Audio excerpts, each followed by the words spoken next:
Olá, tudo bem? Sejam muito bem-vindos. É uma honra tê-los aqui novamente.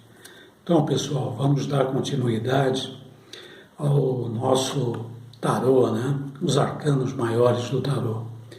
E dessa vez nós vamos ver o sumo sacerdote, ou papa, ou ainda hierofante, e por que não o pontífice, né?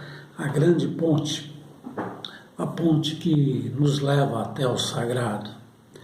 Dentro da psicologia, né, os psicólogos dizem, gente, eu não sou psicólogo, mas eu só dou uma estudadinha e faço uma analogia entre os conhecimentos. E dentro da psicologia,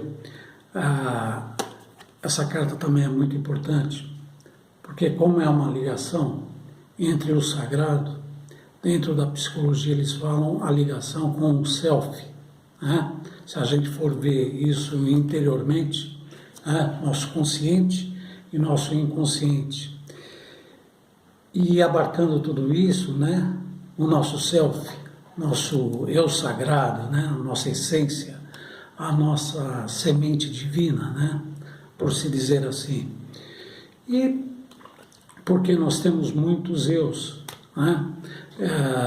Nós temos o eu, aquele eu que convive com a família, e existe uma cara, né, uma máscara aí, aquele outro eu que a gente conhece no trabalho, né? Tem um outro eu que vivencia com os amigos, e por aí vai, vários eus que nós temos, né?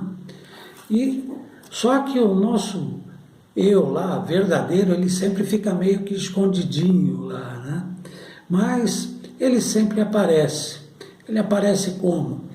É fácil identificar ele porque ele quer sempre evoluir. Ah, o nosso eu verdadeiro vive querendo evoluir, querendo coisas boas, admirando as coisas, né? Ele vê o amor, ele reconhece o amor, e ele vive isso, ele vivencia isso, ele quer isso, né? Diferente dos outros eus que estão preocupados com um mundo de coisas, ou que estão preocupados com o trabalho, ou com o dinheiro, ou com a casa, com um mundo de coisas aí fora, né? Vários eus. E, na verdade, o nosso eu mesmo, né? O eu verdadeiro, que dentro da psicologia eles chamam de self, está lá e a gente tenta chegar até ele, né? Tenta reconhecer. E na jornada do herói é isso, né? Você sempre seguir adiante em busca do seu sagrado, né? Aquela busca constante. Na psicologia, eles chamam de individuação, né? Essa seguida, esse caminhar até o self. Então, é importante, gente, a gente saber que a gente tem essa ligação sagrada com a nossa essência. A gente jamais pode esquecer isso. Muitas vezes a gente se depara com os problemas da vida e fica muito preso a isso, né? A esse plano. Né? E é difícil muitas vezes a gente se desvencilhar e acaba se esquecendo lá do nosso eu sagrado, né? Então, e muita gente até às vezes fala, né, tal, para não ter uma ligação muito forte, né, ter um desprendimento maior, né, desse mundo. E muitas vezes as pessoas fazem confusão, né? Não, falam assim, você tem que estar desprendido das coisas, né? Do mundo material, isso, aquilo. Não, gente, espera lá. Vamos lá por partes, né? O desprendimento não é só das coisas materiais. A gente não pode chegar, não, vamos se desprender das coisas. Então, começa a vender isso, vende carro, vende aquilo, vende a casa, tal. Quer se desprender de tudo para se espiritualizar. Não é assim. Vamos entender isso. O desprendimento, né? Você tem que ter consciência também de que um dia você vai deixar esse plano e vai para outro plano. E aí é lógico, a gente tem que estar desprendido da matéria, né, das coisas materiais e tal, mas ter consciência disso.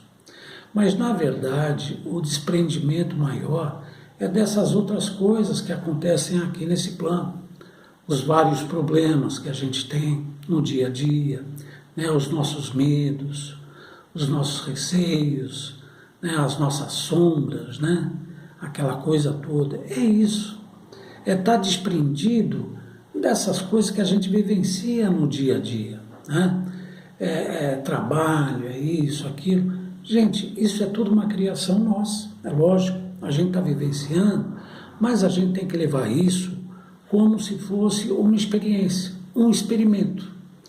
Experimenta isso. Lao Tse e Confúcio, né? Os grandes chineses daquela época, porque hoje não tem mais, né? A China acabou com tudo. Mas antigamente existia sabedoria, né, na China, e esses homens eram muito sábios, né? E eles falavam assim: poxa, você quer viver bem? Siga o fluxo da vida, né? Normalmente, deixa a vida te levar. Eles falavam que a vida é como um rio, né?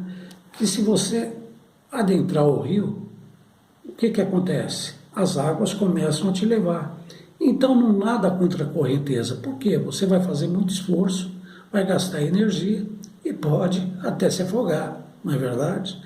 Mas se você seguir o fluxo, né, e boiar, você vai naturalmente seguindo todo aquele percurso até chegar na margem do rio, não é verdade? E a vida é assim.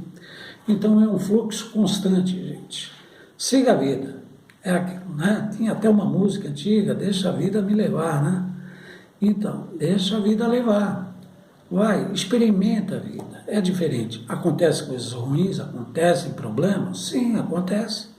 Mas eles estão aí para isso mesmo, para a gente resolver. Senão, de que forma, né? A gente iria fazer com que as coisas, né, se transformassem, né? Porque a vida transforma, né? Transforma, chega, a gente resolve um problema, daqui a uma semana a gente até esquece do problema e por aí por diante, né? Mas a nossa essência não, a nossa essência está sempre ali, o sagrado, gente, o nosso sagrado. Então é por isso que a gente não pode esquecer dessa semente, dessa essência, né, que a gente possui, né, desse nosso verdadeiro eu. Então a gente está ligado a ele, só que a gente esquece dele. E não pode. É por isso que acontece um monte de coisa, gente com síndrome do pânico, com medo, um monte de coisa. Por quê? Porque está atrelado só a esses problemas da vida. E esquece da semente. Faz de conta que é uma semente, o eu sagrado é uma semente. E todos os problemas aqui seriam o restante, a árvore, né, as folhas, os galhos, que seriam todos esses problemas. Tá? E, na verdade, o que é importante? Tá a semente lá, a pessoa fica só aqui nesse mundo, né? Vivenciando essa árvore, né? Cheia de galhos, tal, que seriam problemas, medos, defeitos, e esquece da sementinha lá da raiz. Né? E não pode, você é um todo. Né? Então, por isso que muita gente fala assim: nossa, eu estou sentindo um medo dentro de mim, um vazio. Eu não sei se vazio me machuca. O que é isso? É o eu que está lá atrás, está esquecido. A sua essência, né? O self, está lá guardadinho, esquecido. Né? Mas não, ele está ali, faz parte de você, sempre. É você, né? E é o seu verdadeiro eu. Isso que é legal. Então, gente, e daí, essa carta, né, do Pontífice guarda muita coisa, desde lá do hermetismo, né? Aqui 2 frades, a gente pode até ver, um com a mãozinha levantada e outro com a mãozinha para baixo, dizendo aquela coisa até igualzinha à carta do mago, que tudo que está acima é como tudo que está abaixo, e tudo que está abaixo é como tudo que está acima. Então já representa bem isso. A trindade aqui, né? Corpo, alma e espírito, né? A própria coroa, uma ligação com o grande mental, né? e fazendo com que passe conhecimento. O hierofante, ou Papa, numa jogada, às vezes do tarô, numa tiragem, ele pode significar uma pessoa que possa te ajudar, te esclareça alguma coisa. Pode ser um padre, pode ser um professor, pode ser uma pessoa que vai te dar bons conselhos, que vai te ensinar muitas coisas. E pode ser até o teu self também, o teu eu superior. Por que não? Né? Então a gente tem que sempre pensar assim, gente, não só externamente, mas internamente, tá? Que é a lei da correspondência, lá dos 7 princípios herméticos, ok? Então, e ele associa isso, tá? Dentro do baralho de White também nós temos aqui uma diferenciação, tá vendo? Mas ele aqui conversando, tem até umas chaves aqui. As chaves é a abertura dos portais mentais que a gente tem, tá? É isso que faz. O grande pontífice abre portas, né? Abre as portas da nossa mente. Né? E aqui as colunas significam também o quê? A dualidade, tá?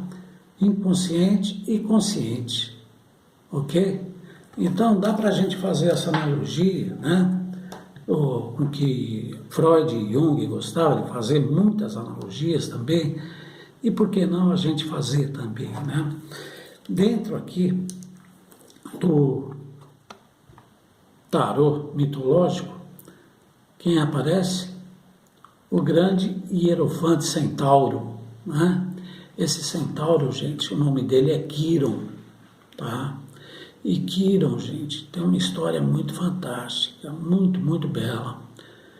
Quiron, ele era um mestre, tá? Ele vivia nessa caverna aqui, ele vivia numa caverna mesmo. Mas antes, deixa eu falar como nasceu Quiron, né? É o seguinte, Quiron, ele era filho do grande Cronos, né? O Senhor do Tempo. Lembram? Falamos dele. E o Senhor do Tempo, ele era um tipo de um deus, né? Um grande titã. E ele resolveu vir até aqui na Terra e ele gostou, né? Ele se simpatizou bastante de uma outra titanesa, né? De uma ninfa. Mas ele era casado com Réa, né? Mas para Réa não perceber que ele ia dar uma puladinha de cerca, né? O que ele fez? Ele se transformou em cavalo e foi lá e namorou com a ninfa, né? Os deuses tinham um relacionamento assim meio estranho, mas tudo bem, né? São deuses. E então, nesse relacionamento, né, que os dois tiveram, né, Cronos, o Senhor do Tempo, e a ninfa, o que aconteceu? Nasceu o Quiron. Mas quando ele nasceu, gente, né, a mãe dele, a ninfa, olhou assim, tal, né, e falou, nossa, que ser estranho, não é meu filho isso, eu tive isso daí. E ela não gostou da criança, né, porque era, poxa, metade homem, metade animal, né, cavalo. Então ela abandonou o filho, né? Quiron foi abandonado, gente, logo pequenininho, logo quando nasceu. Cronos foi embora, era um deus, os deuses faziam amor e iam embora, e deixou lá o coitadinho também, né? Foi abandonado também pelo Cronos e pela ninfa, né? E graças a Deus, né, como nesse mundo tudo se ajeita, né?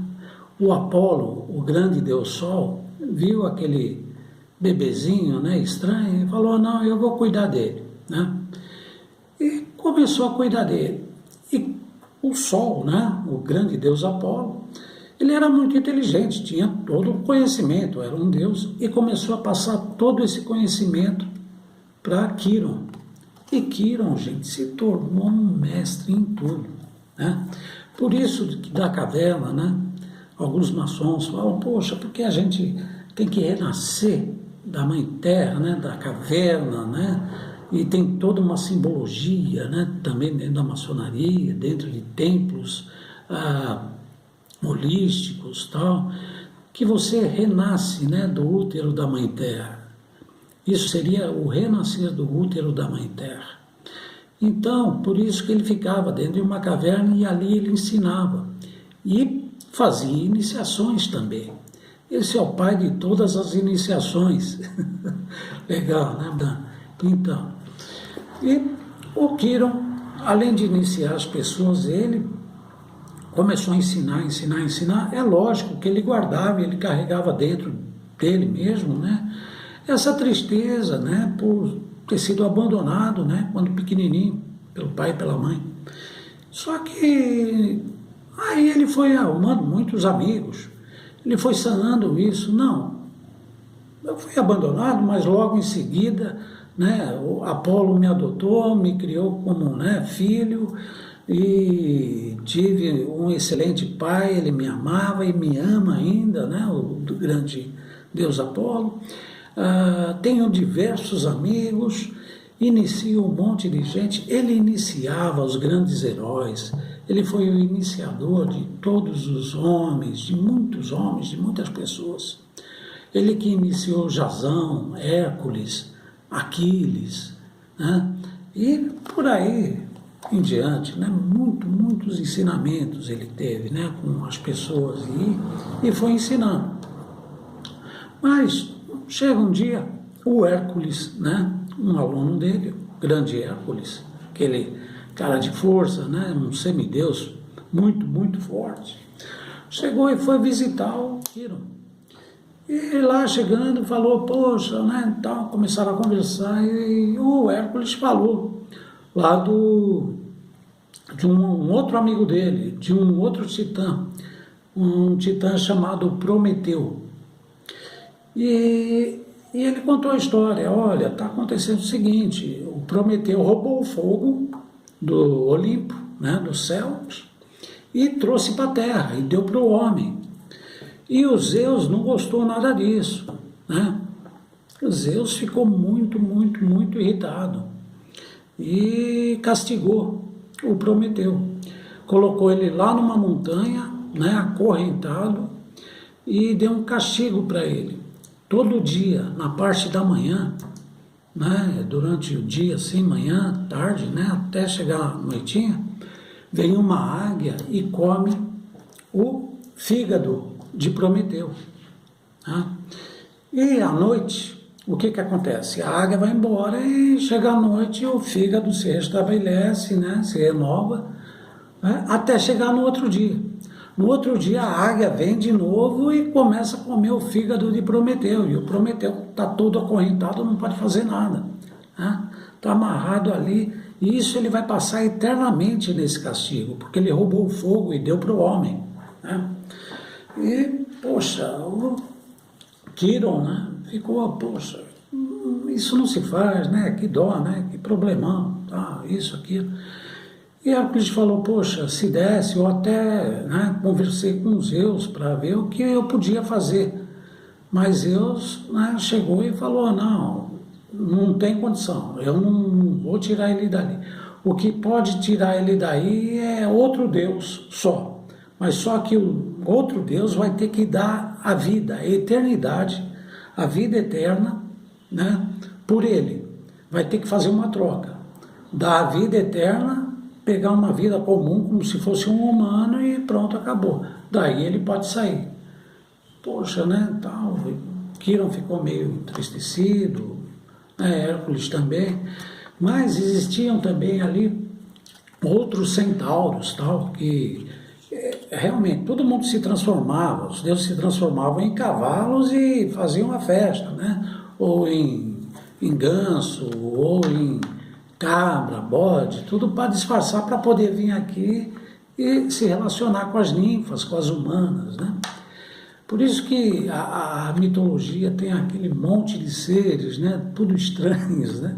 Que a gente vê, às vezes, em quadros, né? Em muitos lugares aí. Então, daí, Hércules chegou e teve uma contenda com outros centauros eram mais bravos, né? e mais guerreiros, né? Porque Kiron não era de briga, ele conhecia a guerra, porque como ele conhecia tudo, qualquer coisa ele conhecia, desde medicina, engenharia, tudo, né? Conhecimento da guerra, conhecimentos ocultos, qualquer coisa que você quisesse aprender, ia falar com Kiron, tá? Mas o que Kiron tinha mais ainda de conhecimento era a cura. Então o Kiron recebeu até o nome do curador ferido. E o porquê eu estou dizendo até dessa briga toda, né, que teve com Hércules, com outros centauros, aconteceu o seguinte: o Hércules, ele trouxe algumas flechas, né, de uma contenda que ele teve, foi um dos 12 trabalhos dele, que foi matar a Hidra de Lerna. E daí ele matou essa Hidra, só que as flechas dele, quando ele trouxe, estava tudo envenenado ainda. Ele pegou as flechas, trouxe, mas na ponta das flechas estava o sangue da Hidra. E o que aconteceu? Ele pegou uma das flechas, foi atirar num outro centauro lá e, sem querer, olha só, pegou a perna do Kiron. Aquele veneno entrou na perna do Kiron e aí foi, né, lastimável, uma dor lancinante. E o Kiron, como ele era um ser eterno também, porque ele era parte Deus e parte, né, animal, né, ele ia ter que ficar com essa dor eterna aí na perna, né? Porque o veneno da Hidra, né, da Hidra de Lerna jamais, né, termina. Né? Essa dor, ela é contínua, é eterna. E como ele era eterno também, ele começou a passar essas dores todos os dias. Em alguns quadros representam até ele abaixado, né, com a parte traseira abaixada no chão. Né? Por quê? Por causa da dor que ele sente, aquela dor constante. E essa dor, gente, é uma dor que une todas as dores da humanidade. Junta a dor de cabeça, dor de dente, dor nas costas, fígado, e aí vai. Todas as dores estavam unidas, né? Para você ter uma ideia mais ou menos, reúna todas essas dores e coloca num corpo só. Era a dor que Kiron sentia, tá? Era descomunal, só um Deus mesmo para sentir tanta dor. Um ser humano já teria morrido em questão de segundo, né? Mas ele era, né, eterno, né? Tinha vida eterna, então tinha que aguentar aquela dor. E nisso, gente, nós todos temos que ver e experimentar o nosso Kiron também. Todos nós somos ele, né? Quer dizer, por quê? Porque a gente carrega, né, nossas dores também. E Kiron começou a ter uma sensibilidade maior das coisas, porque quando ele via uma pessoa doente, ele sabia o que a pessoa estava sentindo realmente, né? Porque ele sentia a mesma coisa, ele conseguia identificar isso. Então ele tinha essa sensibilidade para poder, né, ter essa empatia. Ele foi o pai da empatia também, pode-se dizer, né, o Kiron. E isso é muito legal, porque quando ele via a pessoa, ele conseguia curar a pessoa, mas isso satisfazia ele por um tempo, né? E essa satisfação até apaziguava um pouco as dores dele, né? Então é isso, gente, o nosso aprendizado, né? O que a gente pode aprender com o Kiron, né? Essa empatia. E é verdade, porque, um exemplo, eu já tive cólica renal, né? E é uma dor insuportável. E quando eu encontro com pessoas e falam, olha, eu já tive cólica renal, né? Já tive isso, então eu falo, poxa, né? E como você tratou? Então você consegue até ter uma empatia com a pessoa, porque você vai falando sobre a mesma dor que você estiver.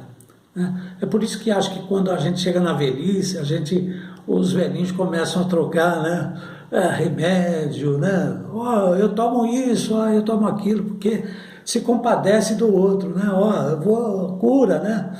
Tá, ó, isso me fez bem, vê se faz bem. Ó, só que não faz isso. Não vão fazer isso não. Né? Remédio é droga, é feio. Toma um chá. Chá é a melhor coisa que tem. E boldo do Chile, faz muito bem. Tomo até hoje. Então, mas gente, você se compadece de outra pessoa. Então, é o nosso curador interno também. Muitas vezes a gente vê essas pessoas mesmo, ruim, que tem um problema, e a gente fica, né, compadecido, e vem aquela empatia, né, a gente se coloca no lugar da pessoa e vê que, né, poxa, não é legal. Então você procura ajudar. É aí que vem a ajuda, né, essa coisa. De uma coisa ruim que a gente sente, né, a gente passa, né, a ser mais humano também. Não é verdade? Então é esse o aprendizado que Kiron nos ensina, né? De você ter essa empatia, de poder curar as pessoas, restabelecer as pessoas, né? E outra, a gente se curar também, buscar lá dentro da gente, porque como ele foi abandonado, então aquele sentimento às vezes que a gente tem de, né, de vazio, né, de, poxa, de se sentir sozinho, né, que Kiron sentir, o que é? É o teu self lá atrás que está esquecido, que você tem que buscar lá atrás, né? Restabelecer você, deixar você por inteiro e buscar lá no fundo do inconsciente também, seus medos, seus traumas, tá? E trazer à tona tudo isso e trabalhar eles, né?